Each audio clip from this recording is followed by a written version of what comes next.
Так, монтаж завершили. Все сделали.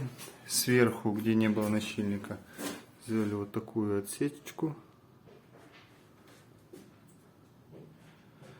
Там, где нащильник был, нащильник оставили, потому что он вровень с потолком. Запенили то примыкание, чтобы не дуло.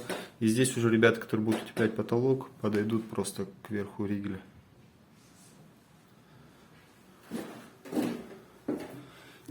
С этой стороны тоже все утеплили. Высокая створочка со смещением вниз ручки. Вот так все стандартно.